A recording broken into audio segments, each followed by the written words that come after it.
Albert, muito bem-vindo. Vamos entrando. Boa noite, meus amores. Deixa eu chegar um pouquinho mais para frente, porque sabe, né? Pessoa que não enxerga direito tem que ficar com o rosto no microfone. De vez em quando eu dou uma chegada para cá. E aí, o que que vocês me contam de bom?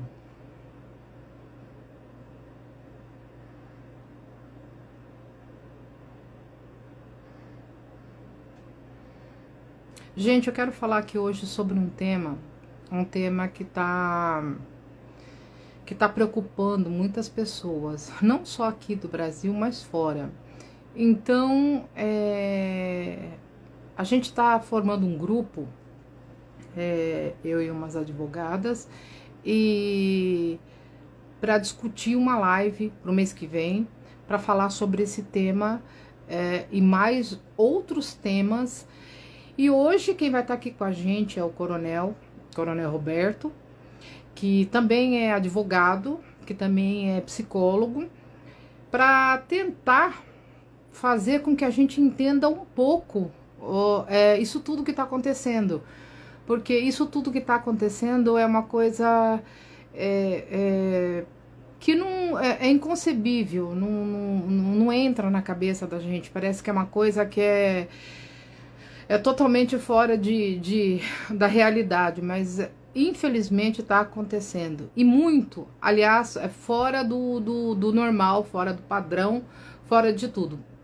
Então, eu pedi ao Coronel que viesse fazer essa live com a gente hoje, que nos desse. Aliás, eu tenho sorte, né? Porque eu vou estar com três convidados em um. Olha que beleza, três convidados em um, hein, gente? Então é isso aí. E ele vai explicar o lado psicológico da questão, o lado criminal da questão, entendeu? Ele vai dar a opinião pessoal dele, enfim, ele nos dar é como se diz, uma direção sobre o porquê isso tudo está acontecendo, como evitar, o que fazer, o que acontece depois.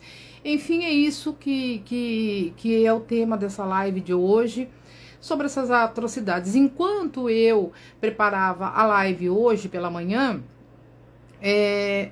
mais dois casos eu postei, né? Dois casos. E eu fico pensando a seguinte coisa, gente. Isso que a gente sabe e o que a gente não sabe, né? E o que tá escondido, e o que as pessoas não denunciam, e o que as pessoas não descobrem, né? Então essas coisas ficam passando pela minha cabeça e eu penso, gente, como é que pode uma coisa dessa? Gente, como pode o ser humano ter chegado a esse ponto? E essas coisas ficam passando pela cabeça da gente o tempo todo. Infelizmente, gente, essa é a realidade do momento. Eu estava conversando com um amigo meu, Paulo, bem-vindo, meu querido Paulito. Muito bem-vindo. Bem-vindo, tá calor aí, Paulo? Como que estão as coisas, meu querido? Eu sempre entro um pouquinho antes do convidado para poder dar uma explanada. Rodrigo, querido, entrou meu convidado. Eu já vou chamá-lo Eilo. Pera aí, deixa eu ver se eu acho. Mas ele vai me chamar também, né? O convidado. Celso, você pode me chamar, fazendo um favor, meu querido? Falei pra você que eu tô com aquele probleminha, né? Aquele probleminha que não é legal. Vamos esperar o Celso aparecer. Thelminha, muito bem-vinda. Cadê o... Cadê? A gente quer ver ele. Ana, tudo bem, Aninha? Celso, você tá aí, meu querido?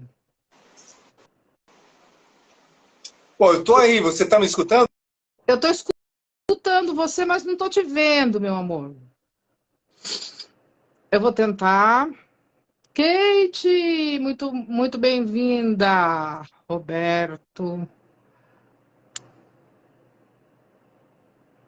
Já fiz o convite novamente, vamos esperar ele aceitar.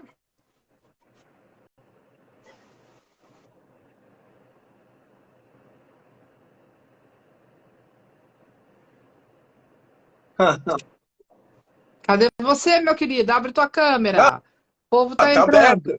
Tá aberta, tá aberta. Tá me escutando, pelo menos? Escutando a gente tá, mas a gente quer ver esse rosto aí. Pois não, também queria ser visto, mas não sei o que acontece. Ela não está virada, de repente, para algum lugar, alguma coisa assim? Então, eu vou sair e vou entrar novamente. Espera um pouquinho só. Tá ok. Jorge Lima, muito bem-vindo!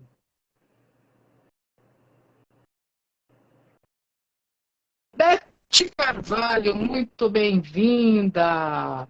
Nosso convidado está tentando entrar, não está aparecendo o rosto do convidado, está aparecendo, só a voz está saindo, ele entrou e vai retornar.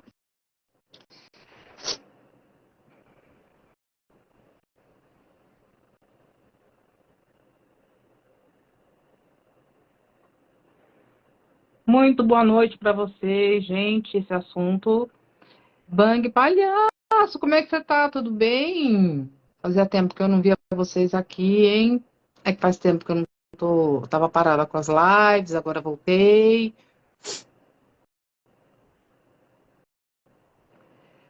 Paulette Olivier começou a me seguir. Ai, que coisa boa. Tô precisando de seguidores.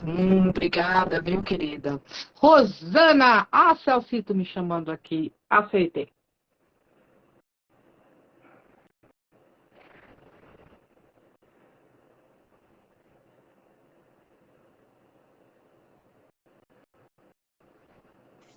Agora foi.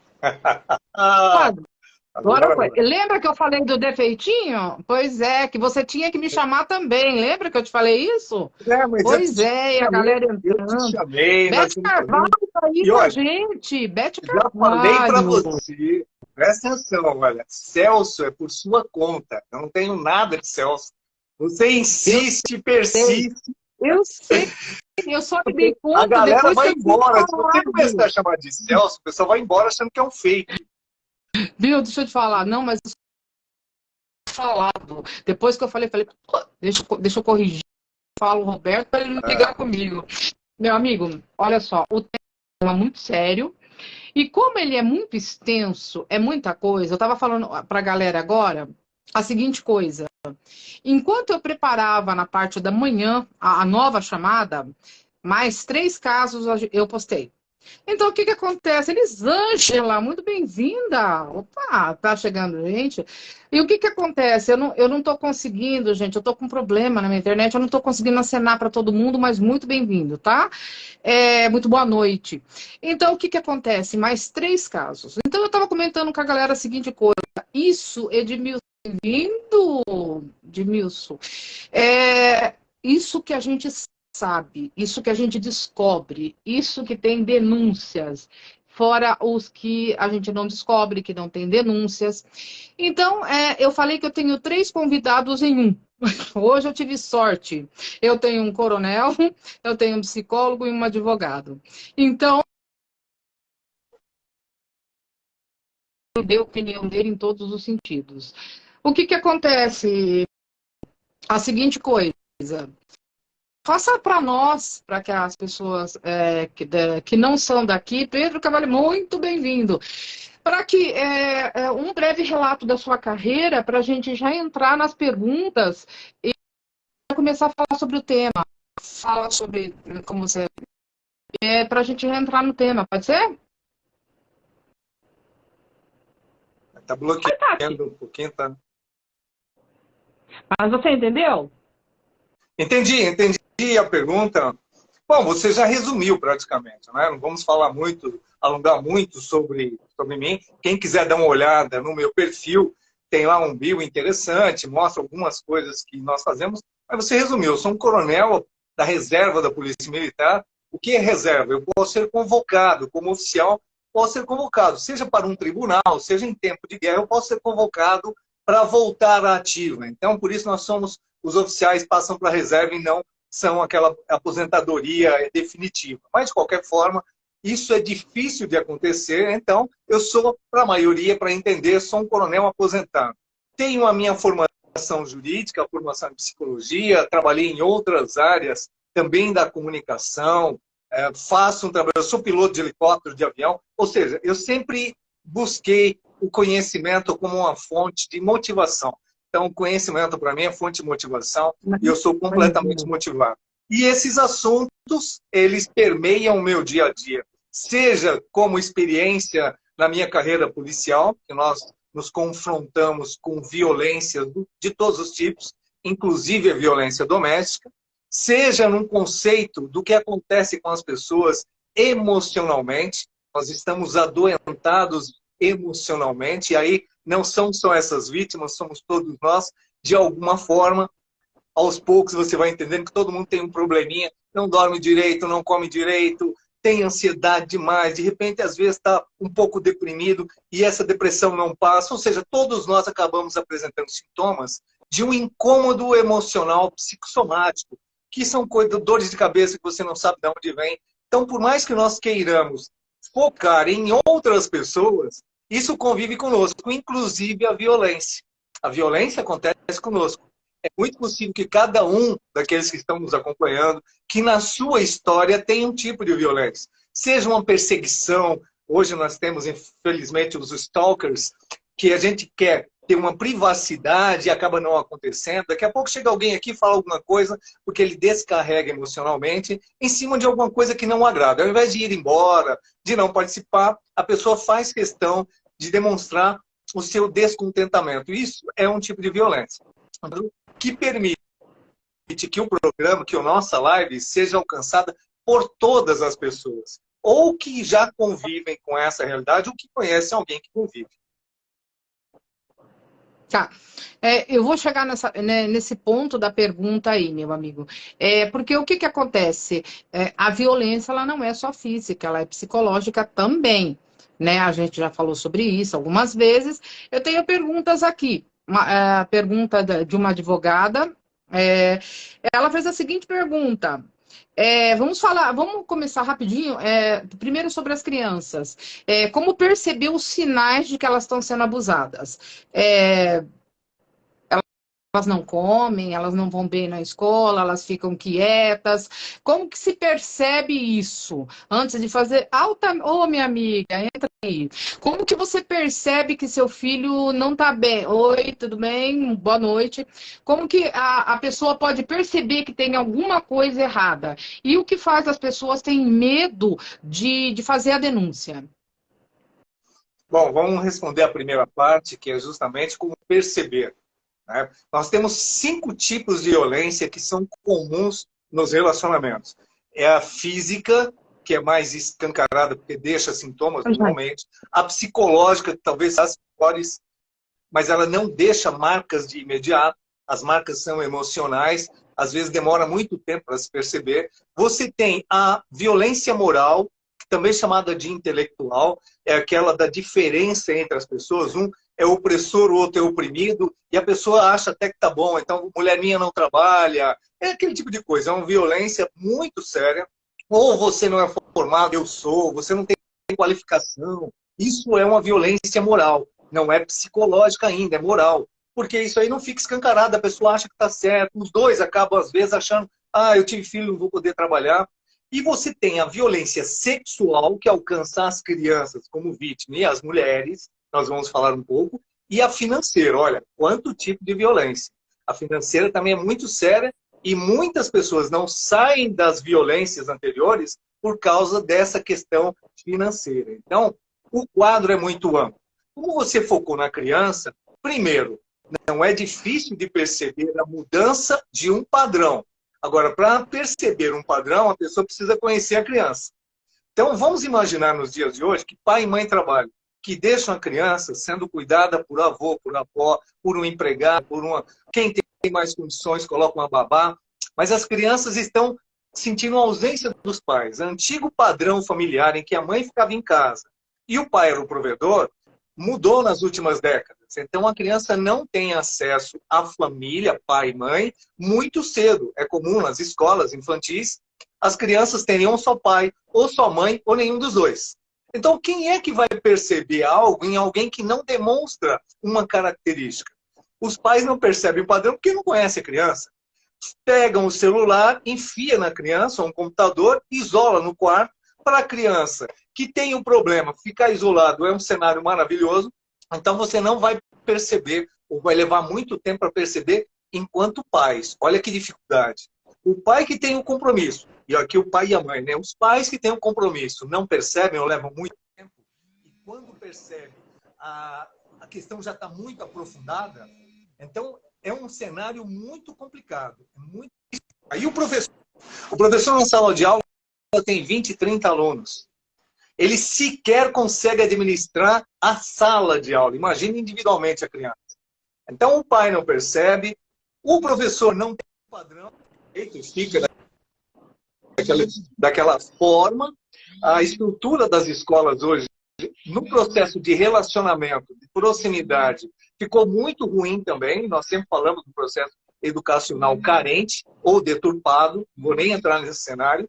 Mas veja que para perceber algo de alguém que você não conhece, se eu te vejo sorrindo, mas eu não te conheço, não vejo se você sorri sempre, sorrir chama atenção. Mas se eu te conheço e vejo que você não sorri normalmente, mas naquele momento despertou um sorriso, é algo que mudou. Aí eu vou tentar descobrir o motivo da sua alegria, o motivo do seu sorriso. Se isso não tiver um parâmetro, tanto faz você sorrir como chorar. As pessoas passam despercebidas, falam bom dia no elevador e ninguém percebe nada, ninguém responde ou está preocupada no celular. Então, veja, é uma live que um tema desse levaria dias falando. Mas importante, Sim, primeiro tem que conhecer quem está acompanhando. Não, mas é por a pergunta, no caso, foi meio que genérica pelo seguinte, a gente está lidando com a questão de pessoas de fora. Há também a questão de ser os pais, que é o que mais está acontecendo. Né, de serem os próprios pais os criminosos, os abusadores, eu não gosto nem de usar os pedófilos, sabe como aconteceu com esse bebê hoje, que eu fiquei inconformada. Enfim, o que, tudo bem, eu gosto de ser também. Então, o que leva uma pessoa a cometer pai e mãe a cometer tudo bem? Esse tipo de atrocidade, o porquê? Essa situação, ela vem de agora, ou ela sempre existiu, ou aconteceu alguma coisa com a mente do ser humano que mudou, entendeu? Porque eu também estou fazendo psicologia, como eu falei para você, no último semestre, mas eu estou vendo as pessoas, eu não sei se eu contei para você que eu sou muito fã do Ted Bundy. A mente das pessoas, que eu estou fazendo inclusive meu TCC sobre ele, a mente das pessoas é uma coisa que ninguém penetra, ninguém sabe. São pessoas bonitas, são pessoas sabe, de aparência boa, são pessoas como que se diz assim, bem conceituadas até. Então, com famílias. Então, como você identificar uma pessoa sociopata? E como uma live com uma psiquiatra uma vez e fiz essa pergunta: oi, galera, vamos entrando aí, mostrando para vocês como identificar se uma pessoa é sociopata, a diferença de psicopata, essa doença, isso é uma doença ou isso daí é uma distorção de caráter? Isso daí é o quê? Isso é um transtorno de personalidade, isso aí é algo inerente à pessoa, é uma deficiência, é uma característica. Você pode chamar de deficiência uma característica. O psicopata, que é o Ted Bundy, ele nasce psicopata, ele vai crescer psicopata, vai morrer psicopata, porque a psicopatia não tem cura. É uma formação, é uma deformação. Então, são pessoas inteligentes, são pessoas muito atraentes, são pessoas cativantes. Ele usa a inteligência para cativar e finge sentimento. Então, o fato deles terem família não quer dizer que ele seja apaixonado pela mulher e pelos filhos. Ele finge o sentimento. Eles não têm empatia. Isso é o psicopata. Hoje, se fala que 5% da população tem esse transtorno de personalidade. É um número absurdo. Quando não se tinha mais informações, falava-se 0,5% a 1% da população. 5%, ou seja, de 1 a 5%, é uma dimensão absurda. São pessoas que você não vai perceber, porque ele finge. Ele é um cara, é uma pessoa muito, assim, simpática, cativante, então sedutora. São pessoas que aí eles buscam profissões como policiais, como advogados, como médicos. Nós vemos psicopatas, por exemplo, abusando de mulheres, né, durante a sua atribuição profissional. Então, são psicopatas que buscam... Como os últimos 3 médicos, né, que você citou, os últimos 3 eram médicos, né? Pois é, isso acontece. Professores, médicos, ou seja, são pessoas tão inteligentes que eles buscam até cenários profissionais que facilitem o acesso à vulnerabilidade das pessoas. Imagine um médico, tem alguém lá sedado, imagine um policial, tem alguém preso, imagine um advogado, a pessoa está refém dele. Ou seja, são situações complexas. O sociopata é uma outra condição. O ambiente acaba formatando... O Ted Bundy, para você, na sua opinião, então, é um psicopata. Não é o... Porque ele mesmo ajudou a se preocupar. Ele ajudou a se procurar, né? Então, vamos assim, o que seriam essas pessoas que friamente são capazes de ferir um serzinho recém-nascido, de uma forma tão violenta e brutal? Ele não tem, na realidade, ele não tem empatia, ele não se coloca. Questão de dor, questão de remorso não existe para o psicopata. E mesmo para o sociopata, que é uma pessoa que já, a próprio meio que ele vive vai deformando uma condição. Não é que ele nasce psicopata, mas o sociopata, ele pode até ter um controle maior. O psicopata é muito difícil. Mas o sociopata você consegue. São termos assim, complexos para você definir numa live, explicar a diferença de um e de outro, porque eles são muito parecidos, têm características semelhantes. O mais importante é que a criança, o idoso, são vulneráveis a qualquer tipo de violência, são mais frágeis, são mais vulneráveis. Por que essas estruturas que a gente está falando de violência, essas pessoas, chamam mais atenção? Porque elas são frágeis. A mulher está fragilizada na relação porque a mulher tem um componente emocional que o homem não tem. O homem tem aquele estilo mais machista, não mostra emoções, o homem não chora, aquela coisa toda do machismo, que ainda é inerente ao homem, mesmo o homem de hoje com tantas mudanças, ainda tem esse aspecto que ele tem convicção de que ele tem que ser o provedor, que a mulher tem que obedecê-lo, que a mulher eventualmente não pode fazer algumas coisas que ele pode. Aí vem uma questão que mudou a sociedade e a família foi a primeira ruptura. Como a ruptura da família no padrão mãe, esposa, aquela que ficava em casa, tomava conta do lar, e o marido provedor, essa estrutura ela foi alterando, ela foi se alterando, dá para fazer live só sobre isso. Como você não tem uma família padrão, quem é que toma conta da casa e dos filhos? Quem é que percebe se o filho está alterado ou não? E a criança acaba sendo uma vítima, talvez a maior vítima. Por quê? Porque ela é, num primeiro momento, às vezes é rejeitada, ela acaba absorvendo a insatisfação, o excesso de agressividade, tanto do pai como da mãe. Quantas mães protegem o parceiro, o companheiro, quando ele comete uma violência sexual com o filho? Porque ela pensa na questão financeira, ela não vai ter quem vai tomar conta dela. Ela, às vezes, tem um relacionamento sexual tão importante com esse ser que ela passa por cima da estrutura de ter um filho. São vários cenários que mostram que os mais frágeis vão ser vítimas em maior número. Mas não quer dizer que todo homem, toda mulher, nós estamos falando da exceção, entendam bem.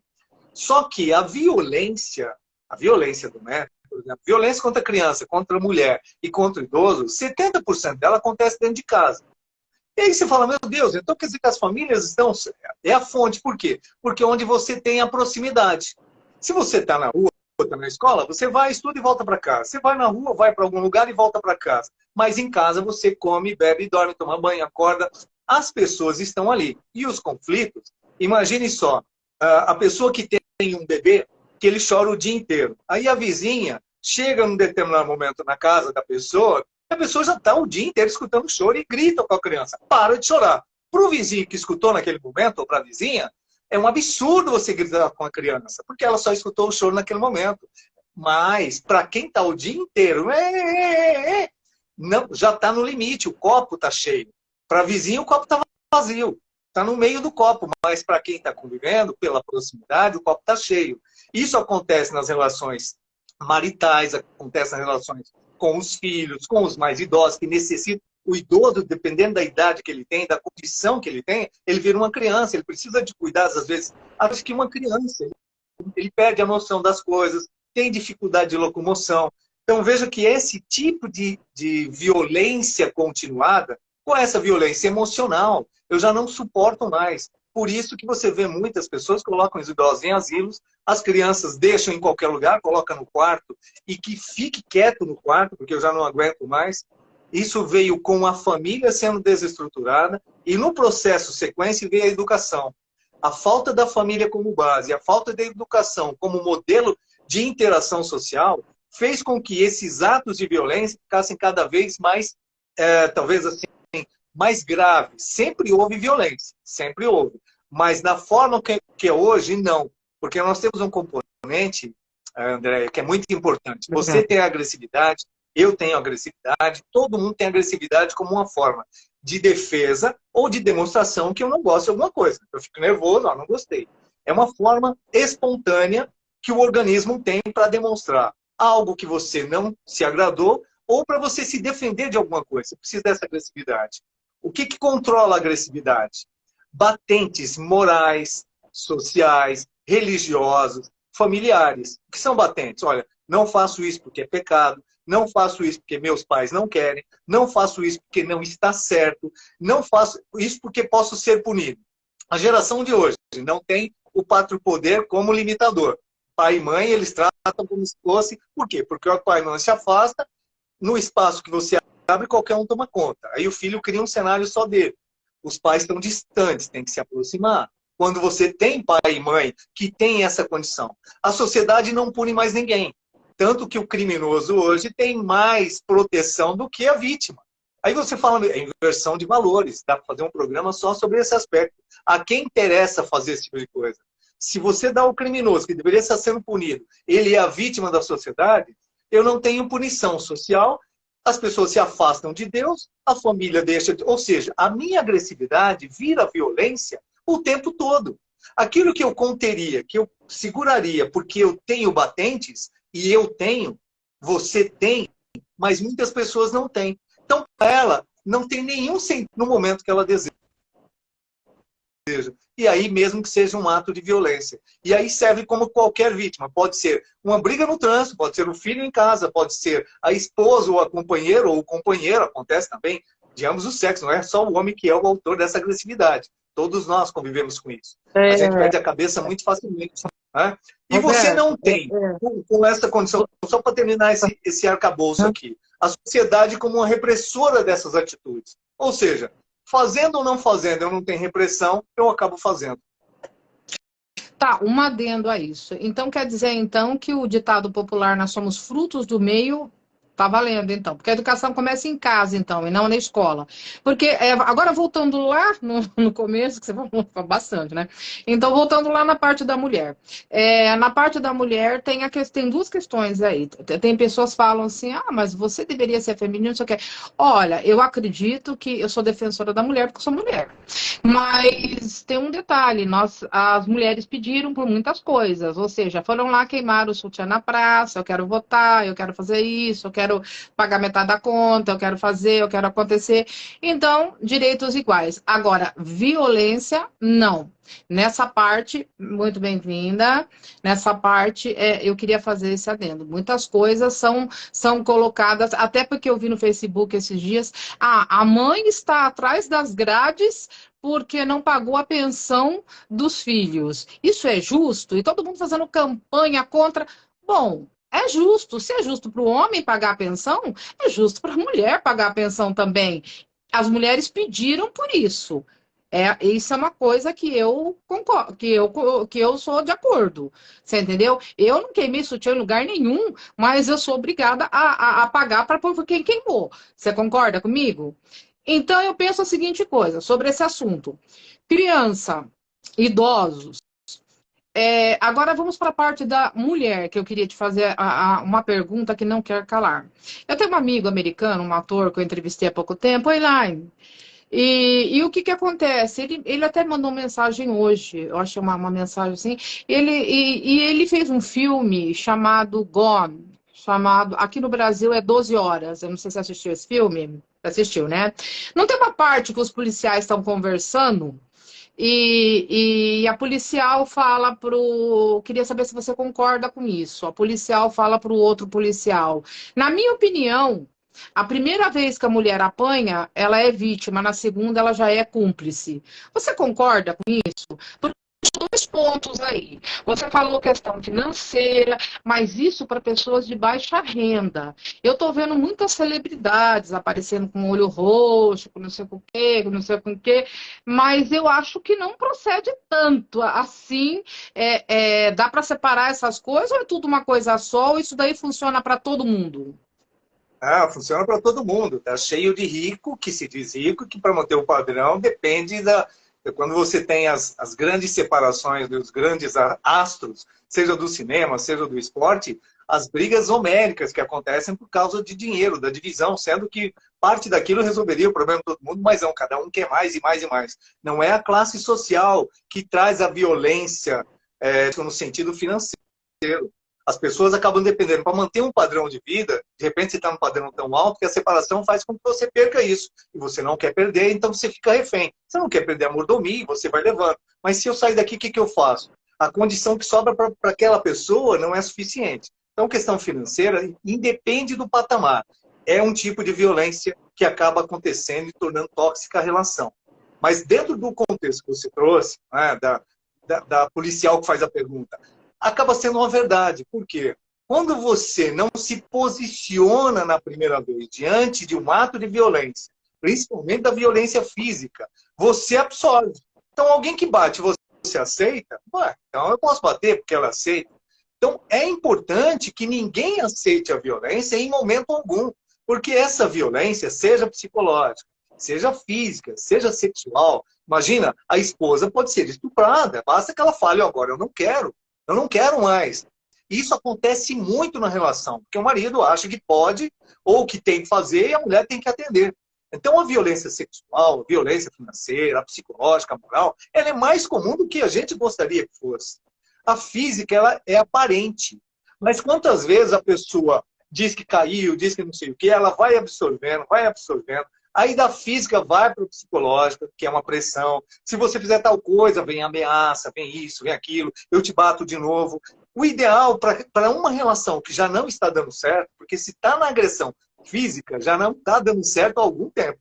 Talvez seja o último limite. Olha, existe assim muitas pesquisas que mostram a questão da espiral da violência, que ela é cíclica. É a violência, daqui a pouco aquela pessoa que agride fala que te ama, e daqui a pouco ela vira um mansinho de novo, aí quando ela começa... e aí vai, é um processo cíclico, essa espiral, que vai e volta o tempo todo, e a pessoa vai absorvendo. Então, de uma forma geral, eu cansei como policial militar, ou de acompanhar, ou de presenciar a violência doméstica há muito tempo, estamos falando de décadas atrás, e quando você chegava na eu queria que a polícia viesse para interromper o processo, mas eu não quero que faça nada com ele. E como é que você faz? Tem que fazer, o cara estava te agredindo, não, não quero mais. Naquela época, se a mulher não prestasse queixa, você não podia fazer nada. Então o policial ia, chegava lá, prendia a pessoa, usava, às vezes o cara estava tão violento, tinha que usar de energia, e a mulher ia reclamar depois que o policial tinha sido violento com o marido, que até aquele momento estava agredindo. Chega a hora que o policial fala, eu não vou mais para esse caso. Eu já conheço isso. Então, olha que a questão da violência ela é muito mais ampla. A violência não acontece de uma hora para outra. Não é uma violência extemporânea que você empurra alguém naquele momento para se livrar de algo e depois, não, desculpa. Já. É aquela violência que é continuada. Bate e ainda olha e fala. E da próxima vez eu te arrebento de novo. Você não pode aceitar isso como algo normal. Mesmo que a pessoa depois venha, eu te amo. Como é que você vai espancar alguém que você diz que ama? É uma violência muito séria. Quando a relação, um sinal importante, quando a relação tem um cenário que tem um opressor e um oprimido, Qualquer que seja o cenário. O que é o opressor? Aquele que manda, aquele que determina, aquele que faz, e o outro que aceita, que sempre tem que renunciar. Essa relação já é tóxica. Já deveria parar antes de piorar. Já devia parar antes de piorar. Todos nós temos condição de avaliar. Quantas vezes alguém, que você tem um relacionamento, uma amiga, ela começa a namorar e agora a gente não vai sair mais. O meu namorado não quer que eu tenha relacionamentos. O meu namorado não quer que eu tenha amigos ou amigas. Isso é violência. Isso é pedância. Isso é domínio. Mas muita gente se acha, pô, acho legal, agora tem alguém que me determina, né, o que eu faço, o que eu não faço. Tem muitas pessoas que gostam disso. E aí depois não tem controle sobre isso, chega uma hora que cansa, e aí vem o que a gente já conhece comumente da violência doméstica, do feminicídio, tudo isso que chama mais atenção. Mas importante, não é do nada. Já no namoro se percebe isso, nos primeiros contatos da relação já se percebe isso. Quando você iniciar uma relação que a pessoa fala, eu não gosto que você use esse tipo de roupa, eu não gosto que você trabalhe, eu não quero que você fale com tal tipo de pessoa, ou não quero que você fique com a sua família, você já deve parar aí, porque só vai piorando. Então os sinais chegam muito cedo, só que você vai absorvendo, absorvendo, absorvendo, até uma hora que você não tem mais controle e nem condições de sair. O que é que você fala assim, eu me perco um pouco. Mas a pergunta é, essa violência, ela se estende à violência verbal? Como a pergunta que eu fiz antes sobre a pessoa de baixa renda, quando a pessoa pede para não levar, é porque ela depende daquela pessoa emocionalmente ou financeiramente, ou os dois. Mas no caso da pessoa já que tem mais posses, talvez até mais do que a pessoa que tá agredindo. O que significa? Então, primeiro que você não vê pobre brigando por pensão. Você não vê pobre, isso é da classe média alta, da classe mais alta. Questão financeira afeta mais as classes superiores do que aquele que tem menos, já nunca teve nada, então nada dividido por nada continua dando nada. Esse tipo de violência física, vários tipos de violência acontecem em qualquer classe. Mas as classes que têm mais condição financeira são as que mais têm esse problema de toxicidade na relação, na questão financeira. Então, assim, não é porque é pobre, não é que eu vou ficar pobre, não é nada disso. É aquela pessoa que tem acesso a algo e depois de um momento, na hora de dividir, vai perder. E ela não quer. Então começa a ter. Aí entra com ação de pensão. Raramente você vai ver pobre sendo preso. O pobre, o próprio juiz, olha, se ele não tem, está desempregado, não tem o que fazer, o juiz releva algumas coisas. Agora, o cara tem posses e não quer atender na demanda da separação, é aí que vem os grandes entraves. Mas tudo que a gente fala de violência, qualquer que seja o cenário, André, é importante verificar, seja a vítima, seja o idoso, seja a criança, seja a mulher, existe um opressor e o oprimido. Porque nós somos parceiros em tudo. A mulher e o homem devem ser parceiros, devem ter equilíbrio em tudo, devem compor uma relação de comum acordo. Eu não quero trabalhar, você quer trabalhar, eu não quero fazer isso, você quer fazer tal coisa, você quer estudar, você não quer. A gente entra em acordo, fala, não quero estudar, mas era bom que você estudasse, não quero. É uma opção sua, amanhã você não vai reclamar que você não estudou porque eu não deixei. Você tem a oportunidade. Isso é dialogar, é tratado. Leva para os filhos. Os pais deixaram de conversar com os filhos. Aqueles horários que nós tínhamos obrigatoriamente, fosse no café da manhã, fosse no almoço, fosse no jantar, de sentar à mesa, esse hábito salutar da família, de ver o que aconteceu durante o dia, o que estava acontecendo, isso acabou. Tem pai que não vê o filho por semanas. Ou o filho está dormindo quando chega, e quando sai e ainda está dormindo, não se encontram. E tem casais que também fazem a mesma coisa. O marido sai cedo, chega tarde, uma mulher, porque também trabalha, os horários não batem, ou seja, são casados, mas não têm uma relação. Quando isso acontece, tudo que seria normal não consegue ser relativizado. Porque, poxa, você não tem tempo para mim. Nenhum tem tempo para ninguém, nem para si próprio. Mas um começa a questionar. Porque você isso, porque você aquilo. E essa pressão começa a criar um cenário de agressividade. Quando falta argumento no diálogo, quando você não consegue se resolver conversando, essa agressividade vai para o lado da violência. Aí você usa a violência das palavras, das atitudes, do ignorar O ignorar é a ação de violência que mais machuca. É tratar o outro como se ele não existisse. Tipo assim, ó, eu quero que se dane, tô nem aí. Não fala nada, nem usa palavras muito fortes, mas não abre a boca. Não quer nem saber da pessoa. Se sentir desprezado é muito pior do que você ter um conflito. Não gostei, você não gostou, discute ali e resolve. Agora, ser desprezado, você como mulher sabe. Nossa, alguém que te despreza, você manda uma mensagem, a pessoa não responde. Visualiza e não responde. Fala, meu Deus, quantos acontecem? Quantos aqui estão acompanhando aqui e já brigaram sério, porque a pessoa olhou a mensagem e não respondeu. Você me desprezou. Não, mas eu estava fazendo tal coisa, eu não tive tempo. Não resolve. Aí, aquele pedacinho junta com outro, daqui a pouco dá um grande conflito por causa de nada. É o famoso a tampa da privada levantada. Uma vez só não incomoda, duas vezes só não incomoda, mas todo dia incomoda. É a toalha jogada no canto. Uma vez só não incomoda, duas vezes só, mas todo dia incomoda. Então, quanto maior proximidade, quanto mais próxima a convivência, mais oportunidades de conflito. E como as pessoas não estão com argumentação, nem de conhecimento, nem de emoção, para conversar, dialogar, vai para a violência. Seja do desprezo, seja da agressividade na forma de falar. Ó, você está gritando comigo. Não, eu não estou gritando, eu estou falando, você está gritando. Aí pronto, já começou. Às vezes não é um grito, mas a pessoa está tão sensível que qualquer elevação da voz já incomoda demais. Então entenda que não tem vilão e oprimido, vão se revezando as estruturas. Os filhos não querem saber dos pais. Os filhos não estão nem aí para os pais. Então é só o pai que não quer saber do filho? Não. As crianças estão se posicionando muito cedo. Pela ausência dos pais? Não, pela forma da relação.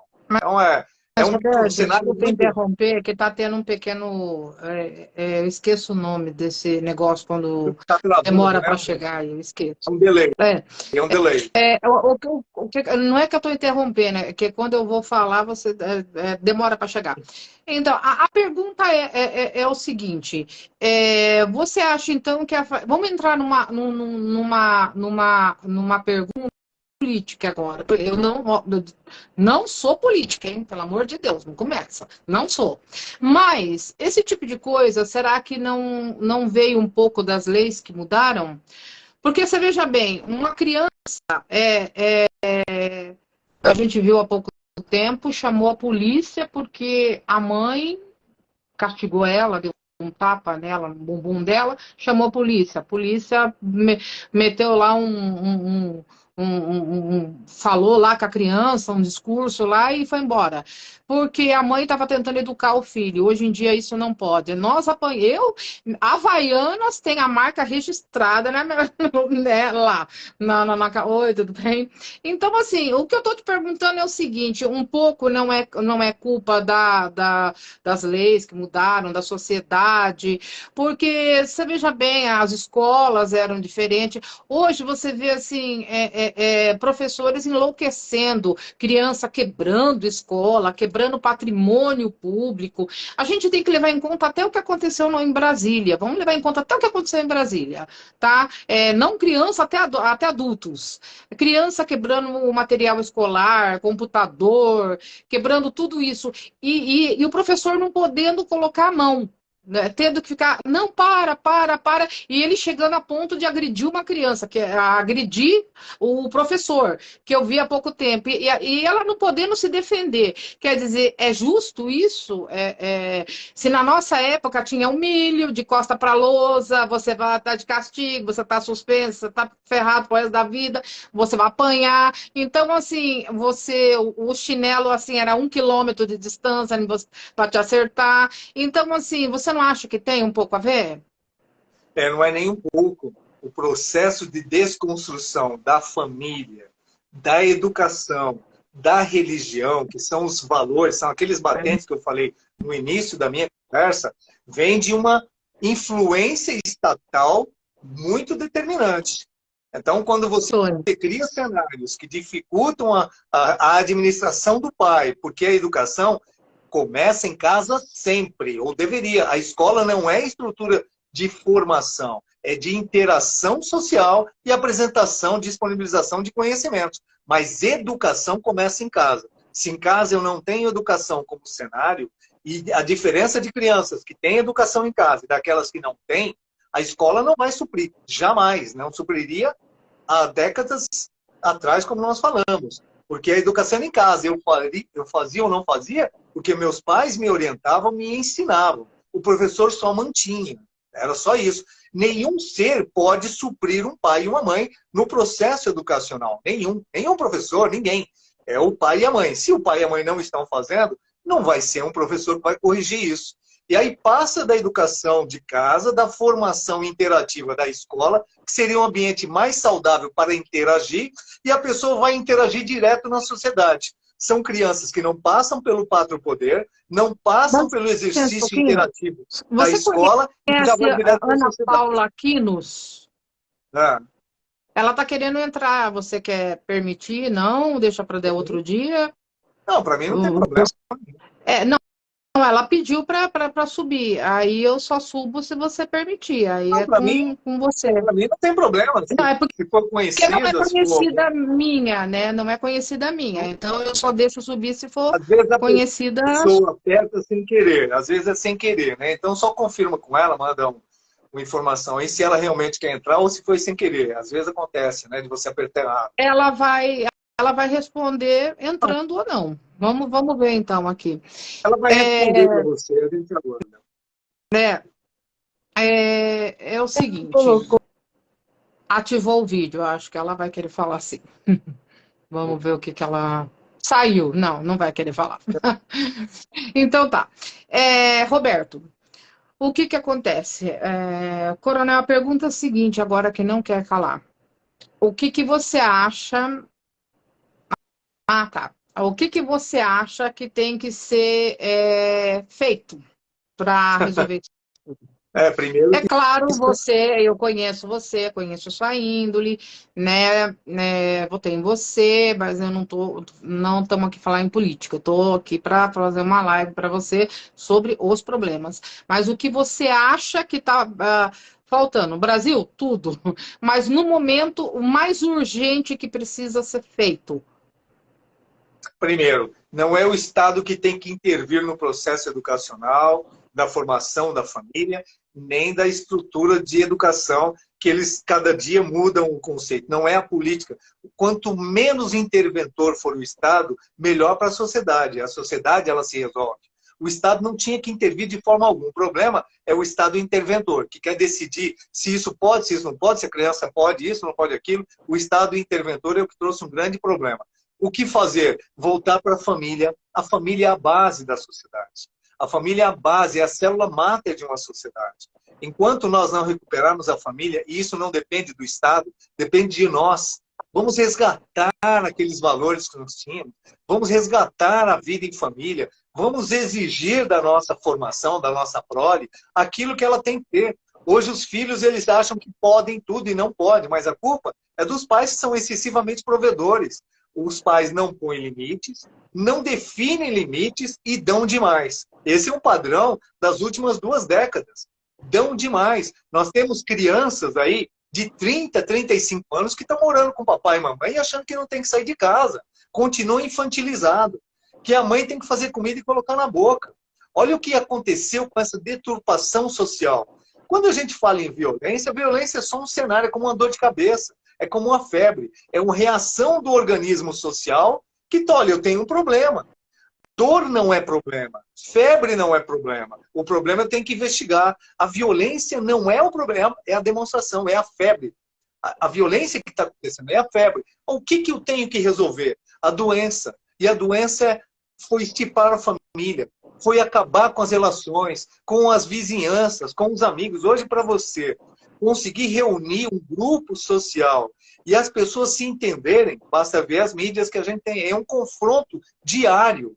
É confronto, é eu não confio, eu não acredito em você, isso, você aquilo. Gente, você está num grupo que se harmonizou por algum motivo, vocês estão dentro dele por algum motivo, e ninguém se entende. Aí você vai para a família, os grupos familiares, pessoas que não se falam, quando falam, agridem o próximo. Então, enquanto isso não mudar, o Estado não tem nenhuma lei que ele possa fazer. Aliás, o Brasil é o país que mais tem leis no planeta. Não é falta de leis. Muito pelo contrário. Agora, tem um viés político político e ideológico. Isso dá para fazer uma live. Ai, Não é o contexto agora, que é um contexto muito sério, que é o Estado interventor, o Estado que entrou nesse cenário. Oi. A pergunta é a seguinte, se você falou assim que não é genético, deixa eu ver quem que é aqui, peraí. Ela quer subir, eu vou fazer, né? Se ela quer subir, ela vai subir, então vai. Se não é genético, essas pessoas que estão fazendo isso, esses moleques, esses médicos, vamos ver o que a sua conhecida. Oi, meu bem, boa noite. Oi, boa noite. Eu não pedi para entrar ao vivo, não, gente. Apenas eu vi que é meu amigo aí, né? O querido Coronel Roberto, que fala que você muito tá clicando na câmerazinha. Então eu apertei sem querer, desculpa. Desculpa aí, Coronel. Pode ficar com você. Se quiser fazer alguma pergunta também, fica à vontade. Ele tá aí para você tá para perguntar. Olha, é que eu peguei aí o bonde andando, mas tudo que você falou eu assino embaixo, é isso, entendeu? Que as pessoas estão muito acomodadas. Como a gente confia nele, né? Como a idoneidade dele, o caráter dele não tem igual, né? Mas como um excelente psicólogo, excelente doutor, ele é fantástico. Entendeu? Só faltou a gente tomar o café ainda que não deu certo. Mas esse ano está começando. Tá bom. Meu amigo, um abraço aí. Tá um bom, abraço fica com Deus. Você também, venha sempre que você quiser. Se quiser fazer alguma pergunta para ele também, pode fazer, fica à vontade. O tempo dele hoje, você é meu hoje, né, Roberto? Você, por enquanto, né? Por enquanto, pouco tempo. Até as 20 horas. Até as 20 horas. Eu tenho que devolver daqui a pouco, não adianta, eu tenho que devolver daqui a pouco. Mas se quiser fazer uma pergunta, pode ficar à vontade antes de sair. Olha, eu não vou fazer pergunta agora, porque, como eu te disse, eu peguei andando, eu já ouvi o que ele estava, as explanações dele, achei excelente, é isso mesmo. Se todo mundo tiver essa consciência, tudo flui, né? Mas, infelizmente, a maioria se acomoda. Acha que pai e mãe tem que... Não, que tá entrando gente, eu tô... Mas é isso aí, muito obrigada, querida. E olha, prazer em conhecer você, viu? E realmente ela é uma pessoa muito especial, muito querida. Breda, muito bem-vinda. E com certeza é por isso que eu chamei, porque eu conheço a pessoa. Então, o que eu falei, eu tenho 3 convidados em um hoje, né? Então, eu estou me aproveitando bem dele aqui, né? Porque a gente já pergunta tudo de uma vez, né? Todos os lados, né? Aborda todos os lados. Mas obrigada pela presença, tá bom? Ele é ótimo. E volte sempre que quiser. Tá bom, ele é ótimo. O pouco que eu conheço ele, a nossa amizade, eu sei que ele é um excelente pai, ele é um excelente marido, ele é um excelente vô, é um vô coruja, mas ele é fantástico. Vô, Roberto! Super coruja, vô. Novo, assim? Vô, meu neto Noah. O Noah é o meu tesouro, grande tesouro. É o filho da minha filha mais velha, eu tenho 3 meninos, né? A Stephanie, de 27, a Roberta e a Vitória, que são gêmeas, completaram 21 agora em janeiro.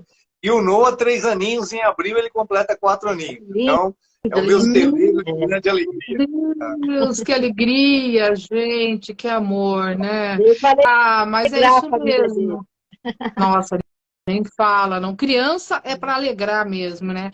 Eu não fui abençoada com filhos, mas eu tenho meus cachorrinhos aqui que me fazem companhia. Eu também amo muito os animais. Não, mas você sabe que quem não tem filhos, adota animal como se fosse filho mesmo. Você sabe que o pessoal não pet posso, hoje, a indústria pet, ela tem investimentos 70% superiores ao investimento das empresas que trabalham com crianças. Olha só, 70% a mais para cuidar dos pets. Então, hoje você pode ver que abrem mais estruturas veterinárias para os pets do que hospitais pediátricos para as crianças. Praticamente você não tem mais.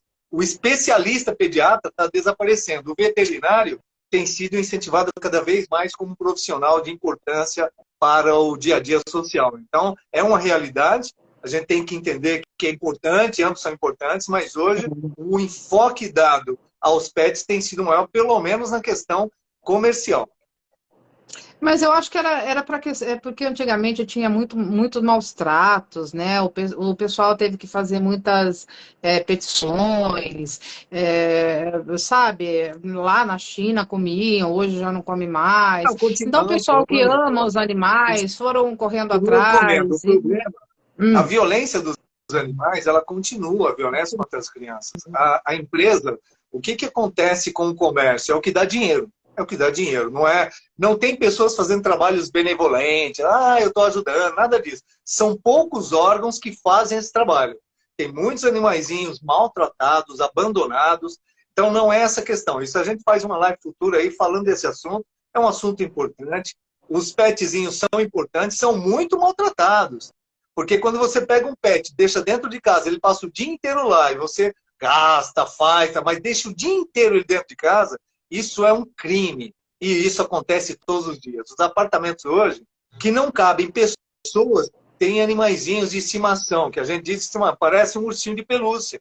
Porque fica no cantinho lá, aí espera o patrão chegar, ou o dono chegar para levar para fazer uma necessidade fisiológica. Então dá um programa, falar dos maus tratos, que muita gente acha, eu faço a minha parte. É como dar tudo para a criança, eu fiz a minha parte. Mas o carinho, o amor, a atenção e a companhia que o pet serve, seria a essência do pet, é a companhia, é estar próximo de você. São poucas pessoas que têm tempo para dar atenção para os pets. É um cenário E complexo. a questão também é que eles não são fiéis, eles são leais, mais do que o ser humano. Eles Então, têm saúde. eles merecem. Eu tive um único filho que, por coincidência, ontem, mas faleceu, ontem faria 38 anos. Mas Deus não quis que vivesse, e eu me conformei com isso, eu dediquei minha vida a cuidar dos pets. Mas eu não me arrependo, porque eu acho que talvez esse fosse o meu destino, fosse a vontade de Deus, eu não sei. Mas a violência é contra todos. As pessoas que não têm, como você falou, empatia, que não têm sentimentos, que não têm. Fazem violência contra todos, crianças, bebês, animais, era sobre isso que a gente estava falando, viu, querida? Sobre essa onda de violência que está tendo, e é isso aí, né, Roberto? Você estava terminando de explicar o que estava faltando, o que você faria, né?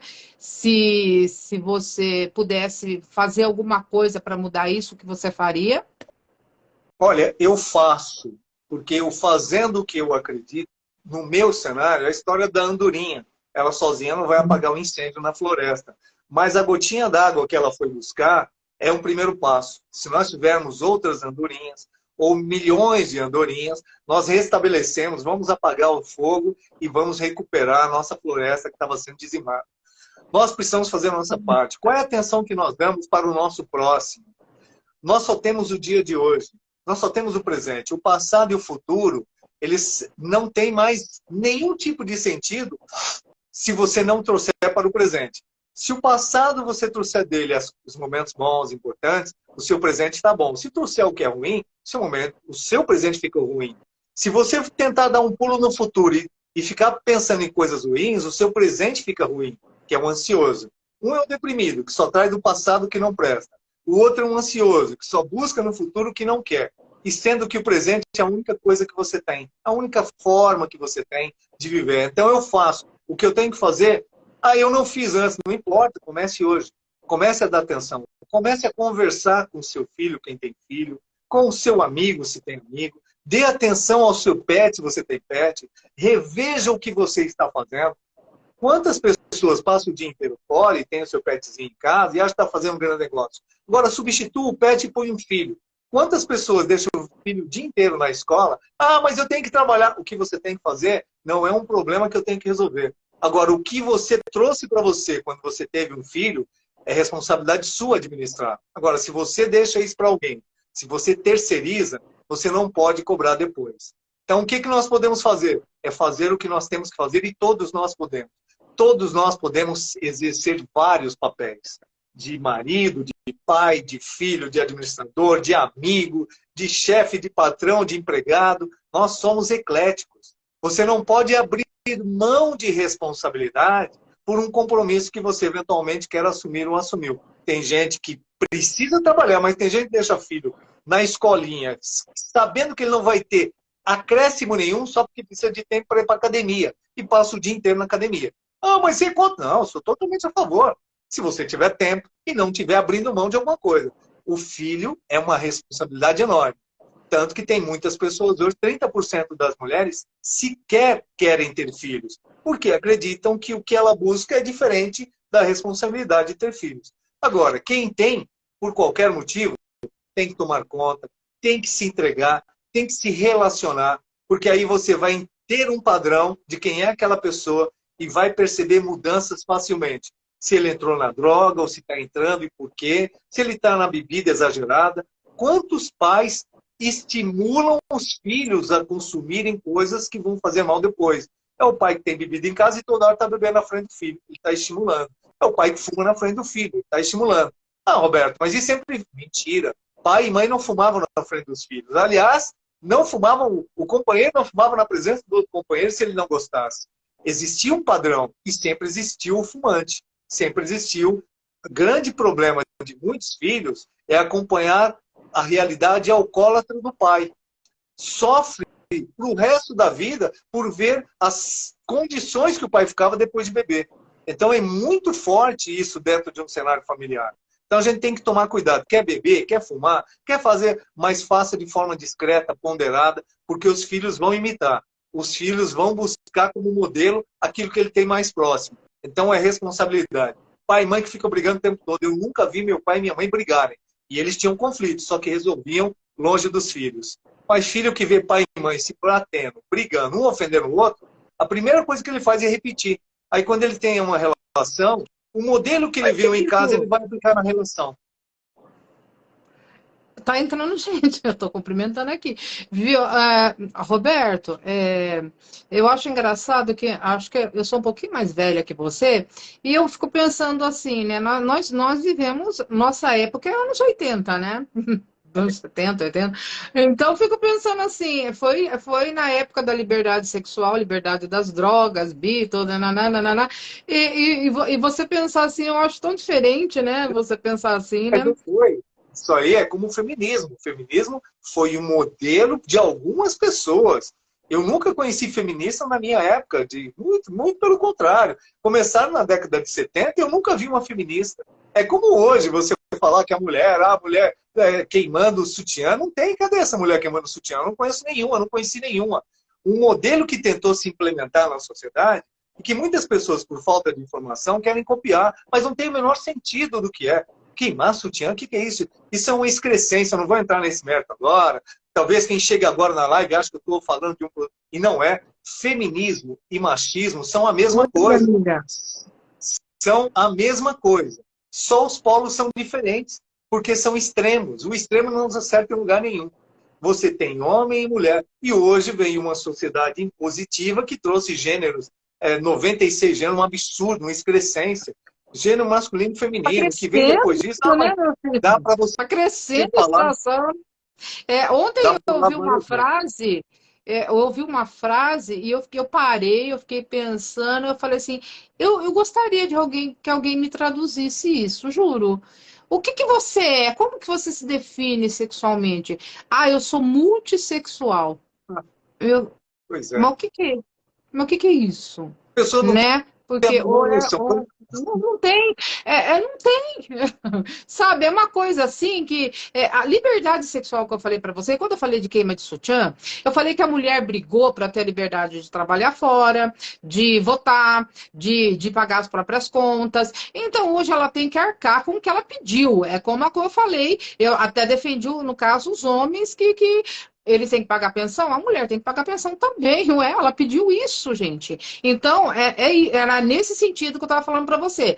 Agora, nessa questão aí, abrange a gente tem que fazer 1000 lives. Porque daí entra racismo, preconceito, entra um monte de coisa que se a gente falar aqui, a gente vai ficar assim anos falando.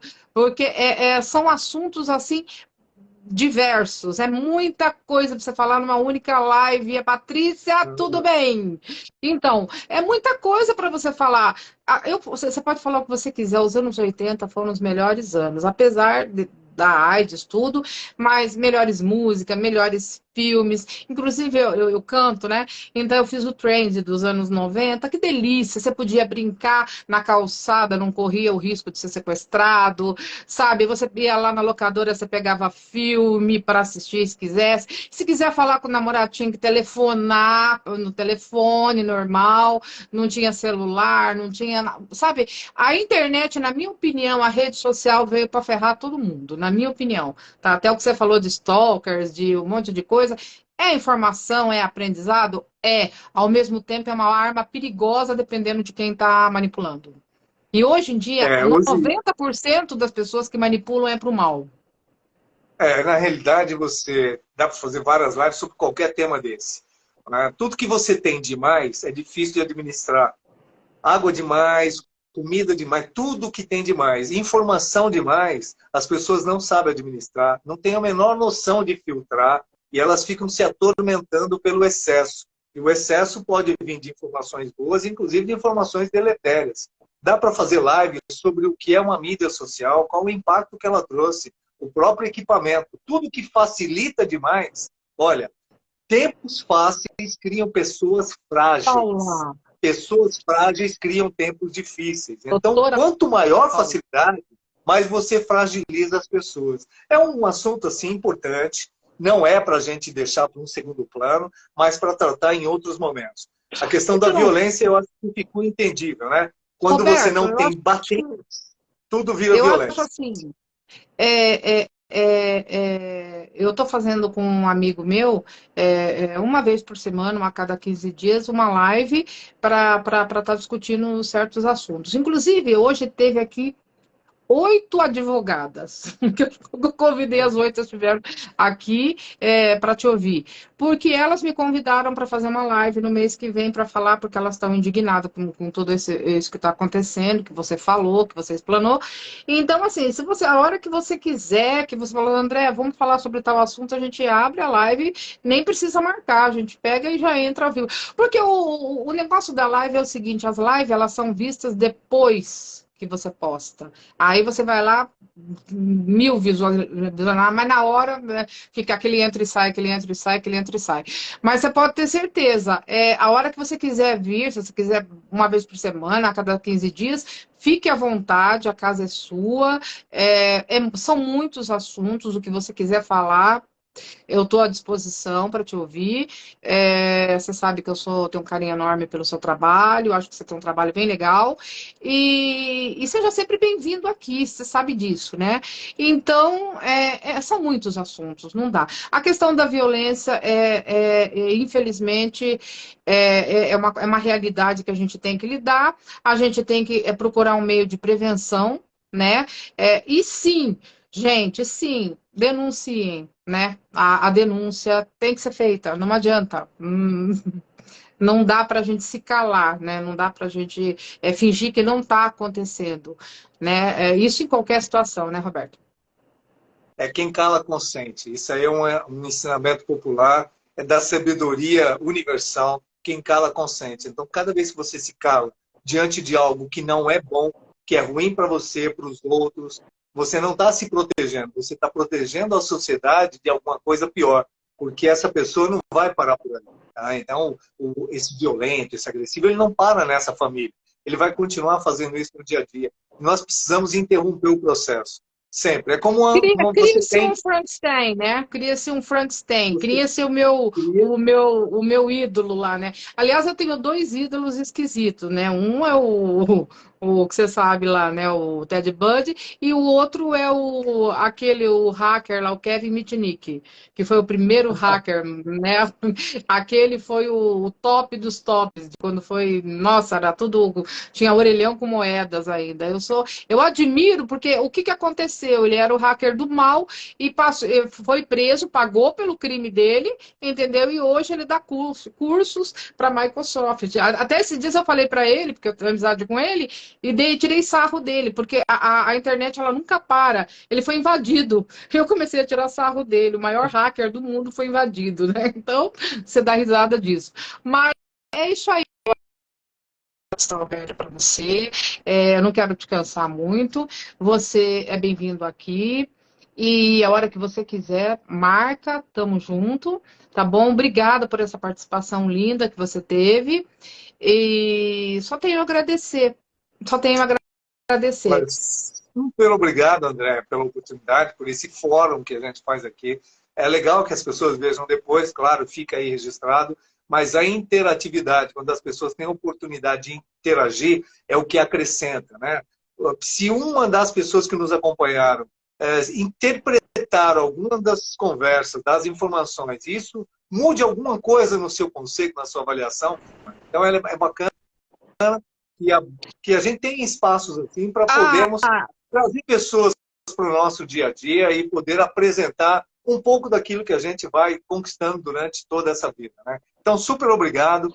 Nós vamos fazer outras lives, sim. Vamos só um adendozinho. Eu fechei as perguntas, como eu falei para você, para você, direto para você, para não ter ninguém que fizesse. Às vezes tem umas pessoas desagradáveis, quase umas perguntas bobas. Então, eu deixei as perguntas para mim, mas essas perguntas que eu. Olha o tanto de pergunta que teve para você. Não ia dar para hoje isso aqui, ó. Não ia. Isso tudo aqui foi para você hoje, que eu colhi do pessoal, da galera. Não ia dar tempo. Então, o pessoal interagiu sim muito, mas você respondeu num tudo, você resumiu tudo o que você falou. Pode ter certeza que eles estão cientes de tudo que precisam saber. Tá bom, meu querido? Desejo tudo de bom para você, muito sucesso, saúde para sua família, um beijinho para o neto, para toda a família, né? Que Deus te abençoe muito e cada coisa boa que você faça se reverta em bênção para você, porque todo mundo que faz o bem, que volte o bem, né? Que volte o bem. Tá bom? Super um grande beijo abraço para você. Deus abençoe. Muito legal. Obrigado. Nada, fica com Deus. Beijão.